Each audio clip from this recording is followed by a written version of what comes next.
Hello everyone. I hope आप सभी लोग ठीक होंगे और अपनी तैयारी अच्छे से कर रहे होंगे। तो जैसे कि हम यूजीसी नेट पॉलिटिकल साइंस की प्रैक्टिस सेट कर रहे थे, तो हमारा जो पुराना चैनल था बच्चों, उसमें कुछ टेक्निकल इश्यू के कारण वो चैनल जो है कुछ टाइम के लिए बंद हो गया है। तो हम आज से अपने नए चैनल की शुरुआत कर रहे हैं। तो आप सभी से रिक्वेस्ट है कि प्लीज़ चैनल को सपोर्ट कीजिए और चैनल को सब्सक्राइब ज़रूर कीजिए, क्योंकि आप में से शायद किसी ने ही नहीं किया होगा, क्योंकि चैनल का आज फर्स्ट डे है। तो आज से हम अपने यूजीसी नेट पॉलिटिकल साइंस और पेपर 1 और पेपर 2 पॉलिटिकल साइंस की क्लासेस इसी चैनल पर लेंगे।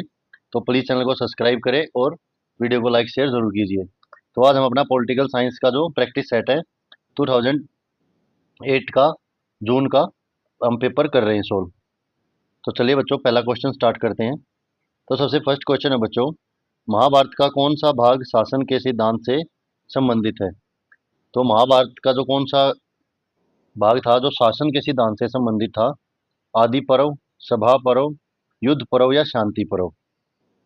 तो महाभारत जो था बच्चों, तो उसमें जो शांति पर्व था वो दंड नीति, शासन पद्धति और मंत्री परिषद के बारे में जो महत्वपूर्ण विचार मिलते हैं उसके। और प्राचीन भारत का जो शासन काल है वो इसी के महाभारत के ही महत्वपूर्ण स्रोत से लिया गया था। उसी के अकॉर्डिंग हम लोग जो है शासन व्यवस्था हमारी चलाते थे। नेक्स्ट है, अरस्तु अपने किस विचार के कारण राजनीतिक विज्ञान के पिता कहलाते हैं? तो अरस्तु अपने कौन से जो है विचार के कारण राजनीतिक विज्ञान के पिता कहलाते हैं? क्रांति, दास प्रथा, वर्गीकरण या नागरिकता? तो जो वो अपने वर्गीकरण के विचार के कारण राजनीतिक विज्ञान के जनक कहलाते हैं। नेक्स्ट है, किसने यह सिद्धांत प्रतिपादित किया कि राजनीतिक शासक को गैर नैतिक होना चाहिए? जो राजनीतिक शासक होता है उसको गैर नैतिक होना चाहिए। तो ऐसा कौन बोलते हैं? तो ये बोलते हैं मैकियावेली। मैकियावेली जो है वो मानते हैं कि जो राजा है ना, उसको साम दाम दंड भेद सभी का प्रयोग करना चाहिए जब जब जिस चीज की आवश्यकता हो, और उसमें शेर और लोमड़ी दोनों के गुण होने चाहिए। नेक्स्ट है, राजनीतिक दायित्व का सिद्धांत किसके द्वारा प्रतिपादित किया गया? तो राजनीतिक दायित्व का सिद्धांत जो है वो किसके द्वारा प्रतिपादित किया गया? जेम्स मिल, हीगल, मार्क्स या टीएच ग्रीन? तो ये करते हैं बच्चों टीएच ग्रीन द्वारा प्रतिपादित किया गया।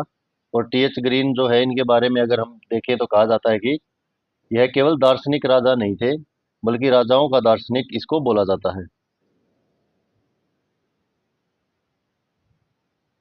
नेक्स्ट है, प्रभुत्व की अवधारणा किससे संबंधित है?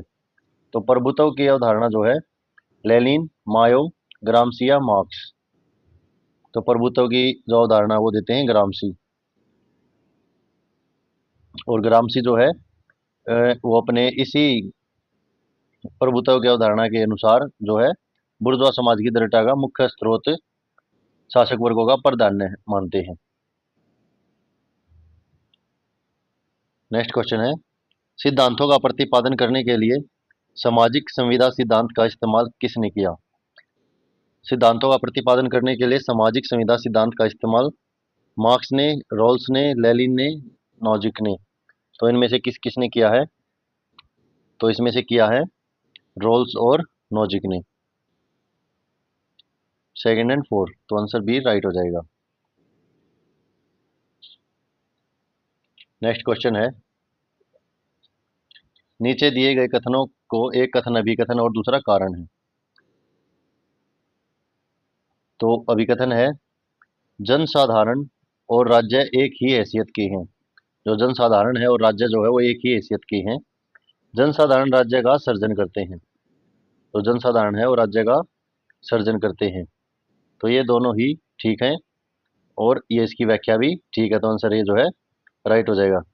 यानी जनसाधारण का मतलब क्या होता है बच्चों? जनसाधारण जो होता है जनता के लोगों द्वारा, जनता, आम जनता के लोगों द्वारा, जनता के समूह से।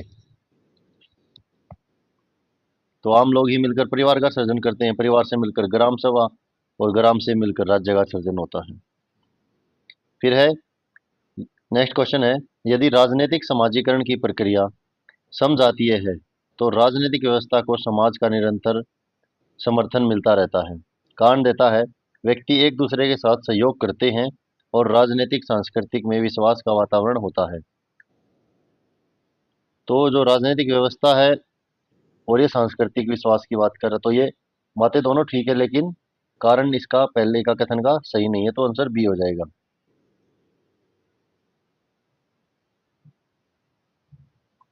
नेक्स्ट है, मौलिक अधिकारों का उद्देश्य समतावादी समाज सर्जित करना है। मौलिक अधिकारों का जो उद्देश्य है वो समतावादी समाज सर्जित करना है। कारण देता है, व्यक्तियों में दूसरों पर आधिपत्य रखने की अंतर्जात प्रवृत्ति होती है। व्यक्तियों में दूसरों पर आधिपत्य रखने की अंतर्जातीय प्रवृत्ति होती है, यानी इंटरनल फैक्टर होता है दूसरों पर अधिकार करने का। तो ये दोनों ही ठीक हैं, बट जो है कारण ठीक नहीं है, कारण अभिकथन का।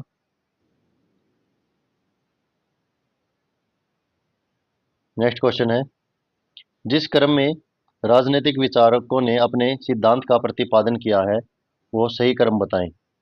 तो इनमें से कौन जो है जो पहले आया था किस स्थिति में, जो Machiavelli, Hobbes, Rousseau, Machiavelli, Rousseau, Hobbes, या Machiavelli, Mac Hobbes, Machiavelli, Rousseau. तो सबसे पहले कौन आए थे बच्चों, कौन से इनमें से? तो आप पढ़ेंगे मैकेवली को 16 सेंचुरी में। फिर आते हैं होब्स 17 में, रूसो आते हैं 18 में, और मील आते हैं 19 में। नेक्स्ट है, सूची एक को दो से मिलानकर नीचे का कूट का चयन करना है। तो उग्र मानवतावाद, राजनीतिक सिद्धांत की मृत्यु, राजनीतिक सिद्धांत का हास्य, और अधिकारिता सिद्धांत। तो ये आपको मैच करना है किसने किससे, विचारक से। तो उग्र मानवतावाद की जो बात करते हैं वो करते हैं एम एन रॉय, और राजनीतिक सिद्धांत की मृत्यु की बात करते हैं लॉसलेट, और राजनीतिक सिद्धांत का हास्य की बात करते हैं ईस्टर्न, और अधिकारिकता सिद्धांत की बात करते हैं नॉजिक। तो क्या हो जाएगा, 3, 2, 4, 1, ये राइट आंसर हो जाएगा। नेक्स्ट है, सूची एक तथा सूची दो को मिलान करके नीचे दिए गए कूट से सही उत्तर का चयन कीजिए। तो जाति उन्मूलन, चतुर्थक, मानवीय चक्कर, और हिंद स्वराज। तो इसमें से अगर आपको देखना है तो सबसे पहले आप जो जाति उन्मूलन, ये आपको अलग से दिख जाएगा कि कौन कर सकता है, तो ये अंबेडकर कहते हैं। तो ए का थर्ड, तो ए का थर्ड, इसमें ये दो काट दीजिए, 1 और 4 आप, तो 2 और 3 बच गया। नहीं नहीं, ए का थर्ड, सॉरी, रॉन्ग हो गया। ए का थर्ड तो फर्स्ट में ही है, तो ये सारे कट गए, तो एक फर्स्ट आंसर ही आ गया। इससे आपको बाकियों को मिलाने में आसानी हो जाएगी। अब जो चतुर्थ तर्क है वो हिगल देते हैं, मानवीय चक्कर जो है अरविंद, और हिंद स्वराज गांधी। तो आप एक थिंकर को भी, एक दो तीन थिंकर को भी आप उससे पता चल जाता है कि मेन मेन, कि जैसे जाति उन्मूलन है तो अंबेडकर द्वारा किया गया था। फिर नीचे दिए गए अभिकथन और कारण को देखिए। अभिकथन है, अभिजन सिद्धांत इस विचार पर आधारित है कि हर राज्य में, हर समाज में व्यापक रूप से दो श्रेणियां होती हैं, थोड़े में से विशिष्टजन और विशाल जनसाधारण। कारण जो है, अभिजन सिद्धांत पहली बार प्रजातंत्र और समाजवाद की आलोचना के रूप में प्रारंभ हुआ। तो नीचे दिए गए कूट को सही उत्तर चयन करना भैया। कारण जो है, अभिजान अभिजन सिद्धांत जो है पहली बार प्रजातंत्र और समाजवाद की आलोचना के रूप में प्रारंभ हुआ। तो बातें तो दोनों ठीक है, लेकिन व्याख्या गलत हो रही है, तो आंसर बी राइट हो जाएगा। फिर है, डेविड इट्सन के अनुसार निम्न में से कौन सी राजनीतिक व्यवस्था के नियामक कार्यविधियां होती हैं? तो कौन कौन सी होती हैं? सामाजिक सांस्कृतिक मानदंड, संप्रेषण मार्ग, निस्सार निसारक क्षमताएं, और वितरणात्मक क्षमताएं। तो इसमें से कौन कौन सी होंगी बच्चों? तो इसमें से होंगी, सबसे पहले तो एक होगी संप्रेषण मार्ग, बी। तो बी देखिए किस किस में है, तो इसमें भी बी नहीं है, इसमें भी बी नहीं है, इसमें भी, तो ए आंसर जो है राइट हो जाएगा। फिर है निसर्गात्मक, और ये फिर वितरणात्मक क्षमताएं। नेक्स्ट है, निम्नलिखित में से किसने राजनीतिक व्यवस्थाओं को राजनीतिक प्रजातंत्र, परिरक्षक प्रजातंत्र, आधुनिक अल्पतंत्र, सर्वोत्तमात्मक अल्पतंत्र और पारंपरिक अल्पतंत्र में वर्गीकृत किया? एडवर्ड सिल्ज ने, लुशियन पाई ने, AFK आगरसिक ने या डेविड एप्टर ने? तो जो है इसमें से एडवर्ड सिल्स जो हैं वो ये राजनीतिक व्यवस्थाओं को राजनीतिक प्रजातंत्र में, अलग अलग प्रजातंत्र में वर्गीकृत करते हैं।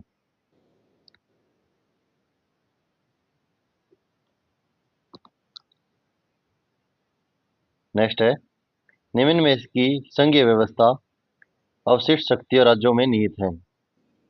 तो संघीय व्यवस्थाओं की जो अवशिष्ट शक्तियां राज्य में निहित हैं, America, Bharat, Switzerland, Canada.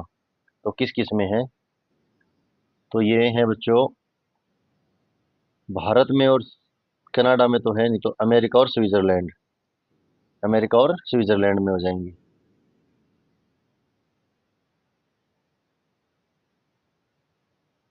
Next है, निम्नलिखित में से किसका विधि के शासन से घनिष्ठ संबंध है? तो विधि के शासन से घनिष्ठ संबंध किसका होगा? लिखित संविधान का, न्यायिक सर्वोच्चतम का, शक्तियों का पृथक्करण का या सीमित सरकार का? तो विधि के शासन से, जो विधि का शासन होता है, पहले मैं आपको ये बताता हूँ क्या है, कि कोई भी व्यक्ति जो है कानून से परे नहीं जाएगा, यानी कानून के बाहर दायरे में रहेगा, कोई काम नहीं होगा। फिर बिना अपराध के दंड नहीं दिया जाएगा। संविधान के जो है सामान्य सिद्धांत निर्णयों के परिणाम होंगे, न्यायिक निर्णयों के परिणाम होंगे। तो ये करते हैं सीमित सरकारें। नेक्स्ट है, निम्नलिखित में से कौन सी राजनीतिक पार्टी विश्व की समाजवादी पार्टियों का अगवा बताई जाती है? तो इंडियन नेशनल कांग्रेस, अमेरिका की democratic party, British labour party या फ्रांस की क्रिश्चियन डेमोक्रेटिक पार्टी? तो इनमें से कौन सी पार्टी है जो इनकी सबसे अगुवाई के लिए बताई जाती है? तो वो है ब्रिटिश लेबर पार्टी, जो विश्व की समाजवादी पार्टियों की अगवा बताई जाती है।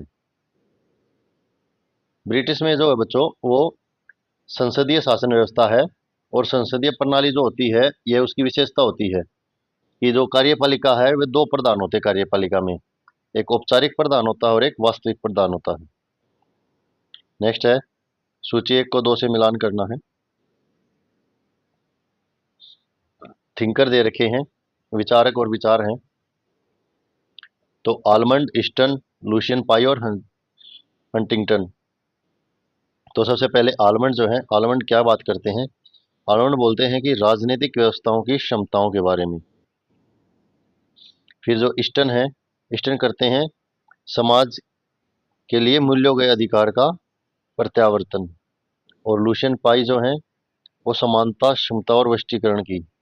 और ईस्टर्न जो है संस्थाओं का पतन और विघटन, विकास की बात करते हैं। तो 2, 1, 4, 3 राइट आंसर हो जाएगा। नेक्स्ट है, सूची 1 को 2 के साथ मिलान कीजिए। फ्रांस, यूके, यूएसए और भारत। तो फ्रांस जो है, फ्रांस में क्या है? 2 प्रकार के न्यायालय हैं। यूके में क्या है? सर्वोच्चाधिकार संसद है यूके में। और यूएसए में जो है न्यायिक समीक्षा। और भारत विधि द्वारा स्थापित क्रिया विधि। तो इसका आंसर राइट हो जाएगा 3, 4, 1, 2। नेक्स्ट है, दिए गए कोड की सहायता से निम्नलिखित संकल्पनाओं का क्रम बताइए कि कार्ल ड्यूस द्वारा प्रयुक्त संकल्पनात्मक ढांचे में उनसे इनका किस प्रकार प्रयोग किया है? तो कार्ल ड्यूस से रिलेटेड है। तो उन्होंने सबसे पहले जो है वो भार, फिर पीछे रहना, फिर प्रत्युष्णता और फिर उग्रगिमिता। 2, 3, 4, 1 ये हमारा राइट आंसर हो जाएगा। नेक्स्ट है, नीचे दिए गए निर्देश वाक्यों को ध्यानपूर्वक पढ़कर कूट से उनका उचित उत्तर दीजिए। तो ऊपर कूट दे दिया है, आपको याद ही हो गया होगा कूट अभी तक, कि पहले में जो है दोनों राइट होंगे, कथन और कारक, और जो कथन उसकी सही व्याख्या करे, कारक जो उसकी सही व्याख्या करेगा। सेकंड में व्याख्या सही नहीं होगी लेकिन दोनों सत्य होंगे। थर्ड में जो है ए सत्य होगा परंतु आर जो है असत्य होगा, और डी में ए असत्य होगा और आर सत्य होगा। तो अब अभिकथन देखते हैं। जनहित याचिका कानूनी सहायता आंदोलन का रणनीतिक हथियार है। कारण यह है कि जनहित याचिका कमजोर के दरवाजे तक न्याय लाने के लिए है। तो ये तो बात ठीक है कि जो जनहित याचिका वो कमजोर को न्याय दिलाने के लिए होती है, और जनहित याचिका कानूनी सहायता आंदोलन का रणनीतिक हथियार है। तो इसका आंसर ए हो जाएगा। व्याख्या भी ठीक है और वो भी है। जनहित याचिका उन लोगों के लिए होती है बच्चों, अगर आप मान लीजिए कि कोई ऐसा पीड़ित है या ऐसा बिल्कुल ही निर्धन और असहाय व्यक्ति है जो स्वयं न्यायालय तक ना जा पाए और अपना केस ना लड़ सके, तो जनहित याचिका दायर करते हैं। फिर है इग्निटिंग माइंड्स माइंड्स का लेखक कौन है? इग्निटिंग माइंड्स का इग्निटेड माइंड्स का लेखक है डॉक्टर एपीजे अब्दुल कलाम। और इसके कब पब्लिश हुई थी? 2002 में पब्लिश हुई थी।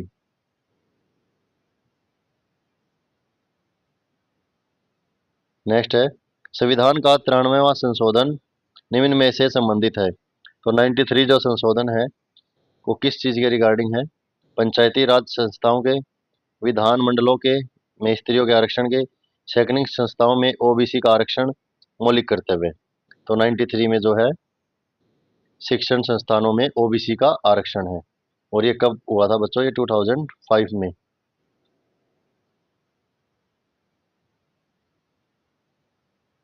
नेक्स्ट क्वेश्चन है भारत का प्रथम दलित राष्ट्रपति कौन था? यानी जैल सिंह, एपीजे अब्दुल कलाम, के आर नारायण, फकरुद्दीन अली अहमद। तो भारत के प्रथम जो है दलित राष्ट्रपति थे के आर नारायण।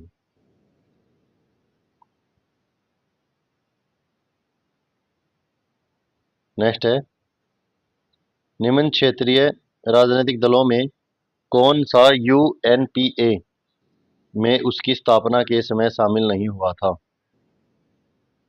तो यूएनपी में उसकी स्थापना इस समय जो है कौन स्थापित नहीं हुआ था? तो वो हुआ था तेलुगु देशम, शामिल नहीं हुआ था। यूपीए जो सरकार का निर्माण जो है अलग अलग दलों से मिलकर बना हुआ है। और कांग्रेस जो दुर्मुख थी वो मेन लीड में थी इसमें। और जो तेलुगु देशमक देशमक है वो एनडीए से संबंधित था, और एनडीए से अलग हुआ था 2018 में, फिर इसमें मिला था। फिर नेक्स्ट है निम्नलिखित में से कौन सा प्रधानमंत्री लोकसभा का सदस्य नहीं था? पंडित जवाहरलाल नेहरू, लाल बहादुर शास्त्री, पीवी नरसिम्हा राव और एच डी देवगौड़ा। तो जो एच डी देवगौड़ा थे वो जब प्रधानमंत्री बने तो लोकसभा के सदस्य नहीं थे। और एच डी देवगौड़ा और जो नरसिम्हा राव थे वो बिना किसी सदन के सदस्य होते हुए प्रधानमंत्री हुए थे। और बाद में जो देवगौड़ा जी राज्यसभा की सदस्यता ली थी और तथा नरसिम्हा राव ने लोकसभा चुनाव जीता था। नेक्स्ट है निम्नलिखित का सही कालक्रम बताइए, दिए गए कूट से सही उत्तर का चयन करना है। सुभाष भारतीय राष्ट्रीय कांग्रेस के अध्यक्ष के रूप में, कांग्रेस समाजवादी पार्टी का गठन, गांधी जी द्वारा सत्याग्रह सभा का गठन और सांप्रदायिक पंचाट अवार्ड जो है। तो इनमें से सही कालक्रम क्या है? तो सबसे पहले क्या होगा? गांधी जी द्वारा सत्याग्रह का गठन 1919 में। फिर क्या? सांप्रदायिक अवार्ड 1932 में। फिर है कांग्रेस समाजवादी पार्टी का गठन 1934 में। और सबसे लास्ट में सुभाष भारतीय राष्ट्रीय कांग्रेस के अध्यक्ष के रूप में 1938 में।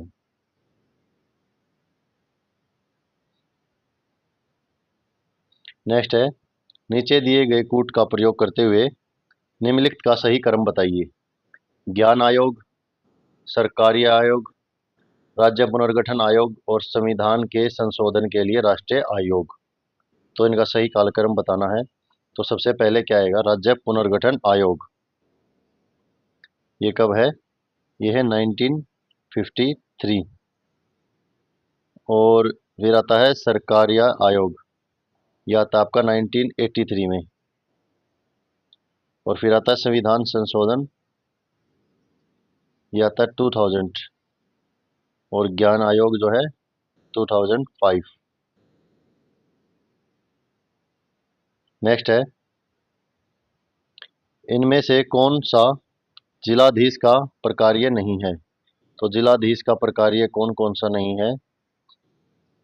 त्रितारणों की वसूली, भूमि अभिलेख का अनुसरण, न्याय पंचायतों के निर्णयों के विरुद्ध अपील की सुनवाई या राज्य की वसूली।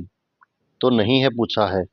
तो जो जिलाधीश है, तो वो न्याय पंचायतों के निर्णय के विरुद्ध की अपील की सुनवाई नहीं करते, बाकी सारे काम जो है वो करते हैं। जिलाधीश जो है बच्चों वो डीसी, डिप्टी कलेक्टर, जो जिले के जो है प्रशासन का सर्वोच्चतम अधिकारी। फिर है, किन राज्यों ने 1959 के सर्वप्रथम पंचायती राज को क्रियान्वित किया था? तो 1959 के सर्वप्रथम पंचायती राज को क्रियान्वित किसने किया था? राजस्थान और आंध्र प्रदेश ने, राजस्थान और कर्नाटक ने, आंध्र प्रदेश और गुजरात ने, तमिलनाडु और राजस्थान ने। तो आप लोग एक चीज देखिए कि राजस्थान जो ज़्यादा ऑप्शन में है, तो राजस्थान तो आएगा ही आएगा। तो फिर राजस्थान और आंध्र प्रदेश जो है इन्होंने किया था। कब किया था? 1959 में। और जो ये किसके पंचायती राज जो है वो 73वें संवैधानिक संशोधन के माध्यम से हुआ था। फिर है, सूची दे रखी है, मिलान करना है। परिकलन समिति, लेखालेख, लोक लेखा समिति, अधीनस्थ विधान और सार्वजनिक उपक्रमों से संबंधित समिति। तो परिकलन समिति क्या करती है बच्चों? परिकलन समिति जो है व्यय के किफायत के लिए सुझाव देती है। परिकलन समिति व्यय के खर्च के सुझाव के लिए जो है सुझाव देती है, किफायती सुझाव के लिए।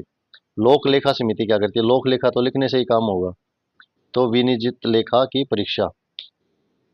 अधीनस्थ विधायन, तो अधीनस्थ विधायन जो है वो विधानमंडल द्वारा पारित कानूनों के अंतर्गत कार्यवाही विभागों को बनाए गए नियमों की परीक्षा लेती है। और सार्वजनिक उपक्रमों से संबंधित जो है सार्वजनिक क्षेत्र, ये तो बिल्कुल आसान थे। एक आधा क्वेश्चन तो भैया एनटीए भी ऐसा दे देता है कि आप लोगों के लिए मार्क्स ग्रेसिंग का, कि कोई टफ है तो कोई इजी भी है। नीचे कुछ प्रकार दिए गए हैं। समय समय पर राष्ट्रीय योजनाओं के पालन की समीक्षा करना, सामाजिक और आर्थिक गति के महत्वपूर्ण प्रश्नों पर विचार करना, राष्ट्रीय योजनाओं के निर्धारित उद्देश्य और लक्ष्यों की प्राप्ति के लिए उपायों की सिफारिश करना। तो उपयुक्त प्रकार में से किसके द्वारा निष्पादन होते हैं? तो कौन सा आयोग देता है भाई ये? तो योजना आयोग, राष्ट्रीय विकास परिषद, मंत्री परिषद और वित्त आयोग। तो इसमें क्या बोला है? समय समय पर राष्ट्रीय योजना, सामाजिक और आर्थिक नीति के महत्वपूर्ण प्रश्नों पर विचार और राष्ट्रीय योजनाओं के। तो जब सारे राष्ट्रीय योजनाओं के बारे में बात है तो राष्ट्रीय विकास परिषद देती है। नेक्स्ट क्वेश्चन है, नव सार्वजनिक लोक प्रशासन का उद्गमन पहले पहल किससे संबंधित था? तो नव सार्वजनिक लोक प्रशासन का उद्गमन जो है सबसे पहले किससे संबंधित था? American society of public administration, तुलनात्मक प्रशासन गुट, या मीनोबुर्ग सम्मेलन, या भारतीय लोक प्रशासन संस्था से।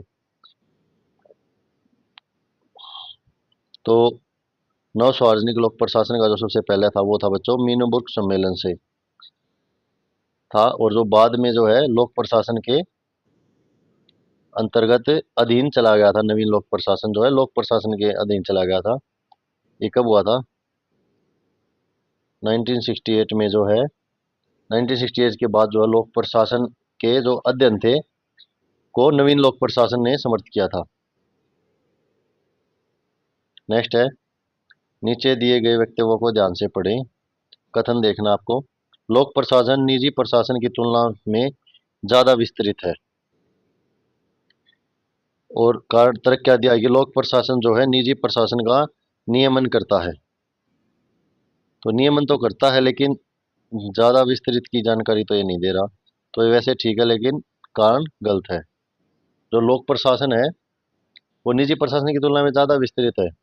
और लोक प्रशासन जो है निजी प्रशासन का नियमन भी करता है, लेकिन जो लोक प्रशासन का अध्ययन है वो ज्यादा पृथक है। और सबसे पहले जो है ये संयुक्त राष्ट्र अमेरिका में आरंभ हुआ था। कब हुआ था? 1887 में वुड्रो विल्सन द्वारा। नेक्स्ट है, पदोन्नति निष्पादन मूल्यांकन के आधार पर करना चाहिए। जो पदोन्नति निष्पादन है वो मूल्यांकन के आधार पर करना चाहिए। तर्क क्या देते हैं कि योग्य लोक सेवकों की क्षमताओं और विशेषताओं को पहचानने की जरूरत है। तो योग्य लोक सेवकों की क्षमताओं और विशेषताओं को पहचानने की जरूरत है, लेकिन ये तो आप भर्ती के टाइम भी कर सकते हो, तो प्रमोशन के टाइम की क्या दिक्कत है। तो ये दोनों बातें ठीक है, बट इसकी एक्सप्लेनेशन गलत है कि प्रमोशन के टाइम पे जो मूल्यांकन का आधार क्या करना चाहिए, क्षमता और विशेषताओं को। जो पदोन्नति है वो योग्यता का मापदंड है, बनाना है। और जो पद जो प्रमोशन होता है बच्चों, वो होता है कि कार्यकुशल और जो व्यक्ति प्रमोशन के लिए है उनको थोड़ा सा प्रोत्साहित करना, बढ़ाना, कि हाँ भाई आपको इतने साल जॉब करते हो गए हैं तो आपको एक प्रमोशन दे दिया जाता है, एक इंक्रीमेंट। तो वो तो पहले से ही उसकी विशेषता और क्षमताओं के आधार पर उसको जॉब मिली हुई है। तो यह बातें दोनों ठीक है, बट ये इसका प्रमोशन के लिए हम इसको ठीक नहीं कर सकते। निम्नलिखित आवश्यकताओं के पद कर्म अनुसार कर्म पर गैर गौर करें। तो इनका पद कर्म देखना बच्चों, सुरक्षा की आवश्यकता, आदर की आवश्यकता, सामाजिक आवश्यकताएं, शव प्रतिक्षण की आवश्यकता, फिर शारीरिक आवश्यकताएं।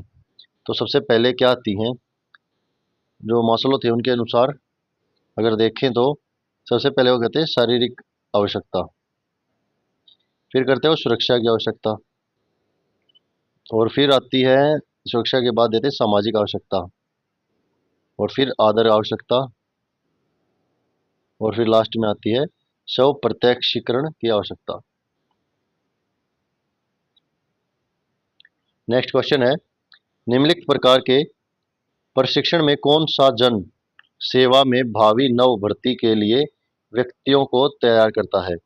यानी कि जो प्रशिक्षण है, ट्रेनिंग है, कौन सी जन सेवा में भावी नई भर्ती के लिए व्यक्तियों को तैयार करते हैं। तो औपचारिक परीक्षण, भर्ती पूर्व का प्रशिक्षण, अनौपचारिक प्रशिक्षण या उत्तर भर्ती प्रशिक्षण।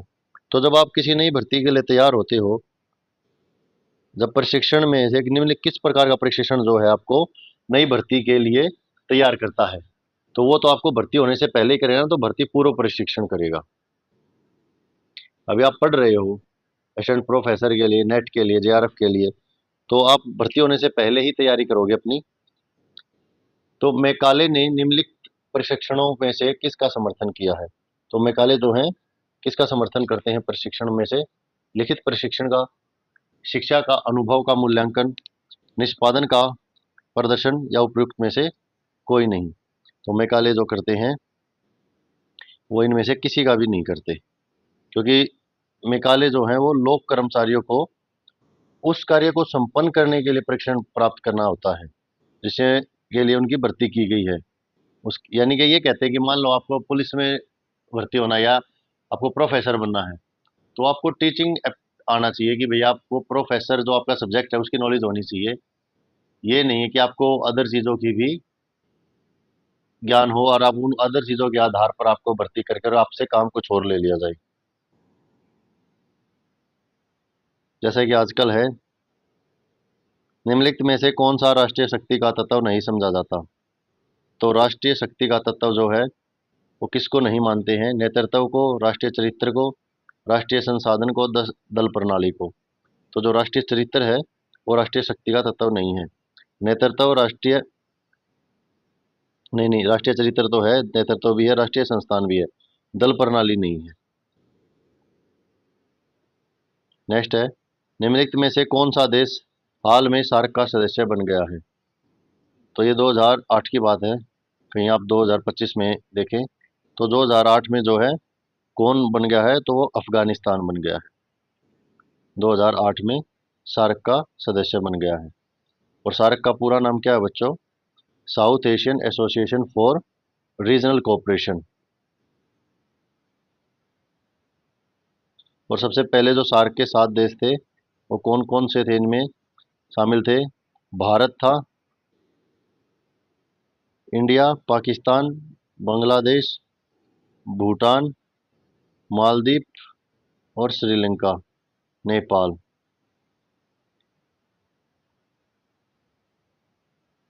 आईबीबी, आईपीबीबी, एमएसएन, और अब अफगानिस्तान भी आ गया। नेक्स्ट है, इनमें से कौन यूरोपियन यूनियन का हिस्सा नहीं है। तो यूरोपियन यूनियन का हिस्सा जो है यूरोपियन आयोग, यूरोपियन प्रादेशिक आयोग, यूरोपियन संसद संसद और यूरोपियन सेंट्रल बैंक। तो यूरोपियन जो यूनियन के सदस्य नहीं है वो है यूरोपियन प्रादेशिक आयोग। बाकी तीनों जो हैं यूनियन के सदस्य हैं।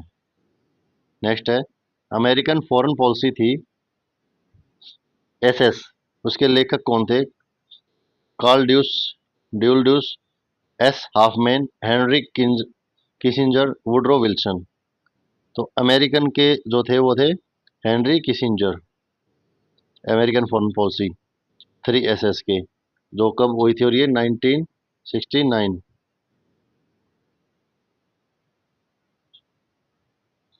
ये नेक्स्ट क्वेश्चन देखते हैं। अंतर्राष्ट्रीय शांति और सुरक्षा का संवर्धन किसके संविधान में प्रति प्रतिष्ठापित प्रतिष्ठापित किया गया था? प्रतिष्ठापित किया गया था। तो ये क्या, चीन के, फ्रांस, भारत या अमेरिका के? तो अंतर्राष्ट्रीय शांति और सुरक्षा का संवर्धन जो है भारतीय संविधान के राज्य नीति के निदेशक के अंतर्गत शामिल किया गया था। जो राज्य नीति के निदेशक जो तत्व है वो क्या करते हैं, वो राज्य को इस बात के लिए निर्देशित करते हैं कि वह जन कल्याण के लिए कानून बनाए, जन कल्याण के लिए कानून बनाते हैं और समय पर सिद्धांतों का ध्यान भी रखते हैं, आदर्शों को। नेक्स्ट है दिए गए वक्तव्यों को पढ़कर कूट का सही जवाब देना है। तो सोवियत यूनियन ने के पतन के बाद यूएसए यूएसए एकमात्र महाशक्ति के रूप में उभरा। तो सोवियत यूनियन के पतन के बाद तो यूएस उभरा ही था। फिर भूमंडलीकरण अंतर्राष्ट्रीय आर्थिक व्यवस्था की प्रकृति के रूप में स्थित है। बात तो ये भी ठीक है, लेकिन ये इस बात से कोई मैच नहीं है। तो आंसर बी जो है राइट हो जाएगा कि दोनों कथन कारक ठीक है, लेकिन जो इसका कारण ठीक नहीं है, इसको पूरी तरह से डिफाइन नहीं करता है। क्या था जो भूमंडलीकरण शब्द था,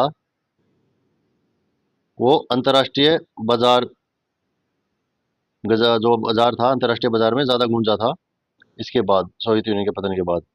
तो ये जो बाजार के जो अवसर थे उन सबको घातक था, उन सबके लिए विस्तार के घातक था। तो 1991 में सोवियत संघ के जो प्रमुख थे उन्होंने अपने जो लास्ट अधिवेशन किया वो उसको संघ को समाप्त कर दिया था। उसके लास्ट अधिवेशन में जो उन्होंने सोवियत संघ को समाप्त करने का आदेश जारी कर दिया था, क्योंकि जो भूमंडलीकरण है ये सबसे ज़्यादा फैल रहा था। बाजार में पूरी जोरों शोरों पर था कि भूमंडलीकरण होगा, अंतर्राष्ट्रीय बाजार में जो इधर से उधर हम इंपोर्ट एक्सपोर्ट ज़्यादा वो करेंगे। तो जो सोवियत संघ था उन्होंने क्या किया कि अपने सोवियत संघ को ही समाप्त कर दिया लास्ट अधिवेशन में। 1991 में सोवियत संघ समाप्त हो गया था। विश्व की बदली हुई स्थिति में गुटनिरपेक्षता अपने पारंपरिक रूप में से प्रासंगिक नहीं है। ठीक है, भारत को उभरती आर्थिक शक्ति समझा जा सकता है, समझा तो जा सकता है भाई। तो आंसर भी है, क्योंकि ये दोनों एक दूसरे से कोई मेल नहीं है, बट बात दोनों ठीक है। जो गुटनिरपेक्षता थी बच्चों, वो फरवरी 1990 1992 में जो गुटनिरपेक्ष राष्ट्र थे उन्होंने विदेश मंत्रियों की बैठक में मिस्र में अपील की थी कि गुटनिरपेक्ष जो आंदोलन है उसको समाप्त कर देना चाहिए। कहाँ पे ली थी ये? मिस्र में।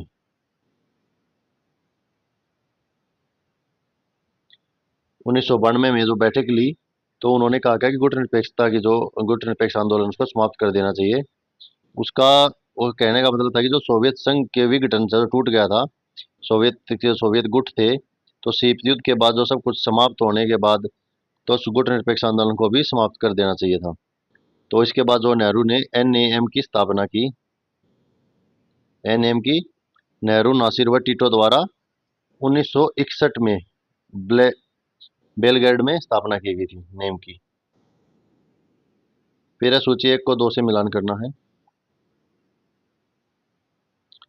तो हवाना में एनएम शिखर सम्मेलन, आगरा शिखर सम्मेलन, कारगिल संघर्ष और परमाणु परीक्षण, तो ये कब कब हुए? तो हवाना में जो एनएम शिखर सम्मेलन था, जो इसकी जो बनाया तो ये किसने था? नेहरू, नासिर और टीटो ने। कब? 1961 में, अभी मैंने आपको ऊपर उतरा था। तो इसका जो सम्मेलन हुआ था ये हुआ था 2006 में। आगरा शिखर सम्मेलन है 2001 में, और कारगिल संघर्ष जो था 1999 में लड़ाई। आप कारगिल लड़ाई से भी इसको मैच कर सकते थे। कि आपको ऑप्शन ढूंढने में आसानी होती। 3 का जो 1 है यानी 3 का जो 2 है, चलो वो तो ज़्यादा दे रखा है। आप ऑप्शन में परमाणु परीक्षण 1998 में। नेक्स्ट क्वेश्चन है, सूची 1 को 2 से मिलान कीजिए। भारतीय अमेरिका परमाणु सहयोग समझौता, भारतीय संसद का आतंकवादी हमला, वाजपेयी की बस कूटनीति और सार्क की स्थापना। तो इसमें जो सार्क की स्थापना एक जो आपको मेन याद रखनी चाहिए, बार बार पूछी जाती है, तो 1985 में। और जो भारतीय अमेरिका परमाणु सहयोग समझौता हुआ था 2007 में। और भारतीय संसद पर हमला कब हुआ था? 2001 में। और वाजपेयी कूटनीति 1999 में। लास्ट क्वेश्चन देखते हैं आज का। निम्नलिखित घटनाक्रमों को सही कालक्रम अनुसार लगाइए। तो विश्व युद्ध, बांग्लादेश का जन्म और यूएसएसआर का विघटन और राष्ट्रीय संघ का निर्माण। तो इनमें से जो सबसे पहले होगा, फिर बाद में, फिर बाद में। तो सबसे पहले जो है प्रथम विश्व युद्ध। तो प्रथम विश्व युद्ध जो है, प्रथम विश्व युद्ध 1914 में। फिर है राष्ट्रीय संघ का निर्माण, संयुक्त राष्ट्र संघ का निर्माण है बच्चों ये 1945 में। फिर है बांग्लादेश का जन्म 1971 की लड़ाई के बाद हुआ था बांग्लादेश का जन्म, भैया तो आप सबको पता होना चाहिए। यूएसएसआर का विघटन 1900, ये इससे कर लीजिए, ये 1991 में। तो ये थे बच्चों आज के हमारे 50 क्वेश्चन। जो पेपर था हमारा पूरा सोल्व हो गया है 2008 का, जून का। कल हम करेंगे जून का और 2008 का दिसंबर का। और एग्जाम तक आपको 2023 तक के सारे क्वेश्चंस जो हैं, क्वेश्चन पेपर आपको यूजीसी नेट पॉलिटिकल साइंस के करवा दिए जाएंगे। बस आप लोगों से एक ही सपोर्ट है कि आप लोग चैनल को सब्सक्राइब कीजिए ज़्यादा से ज़्यादा, और हमें सपोर्ट कीजिए। हमारा जो पुराना चैनल है वो किसी कारणवश डिस्टर्ब हो गया है कुछ टाइम के लिए, लेकिन आपकी जो उसमें वीडियो जो वेस्टर्न थिंकर की और जो पहले प्रैक्टिस सेट है वो उसमें है, आप लोग देख सकते हैं। और पेपर 1 की वीडियो भी आपको इसी में मिलेंगी, कंप्लीट 10 यूनिट्स की। बस आप लोग कमेंट करके बताइए कि आपको जो पेपर 1 की 10 यूनिट्स के हैं कंप्लीट सॉल्यूशन चाहिए, या मैं क्वेश्चन रीड करके क्वेश्चन पेपर से और सिर्फ आंसर रिलीव करूं। थैंक यू बच्चों, प्लीज़ सपोर्ट द चैनल।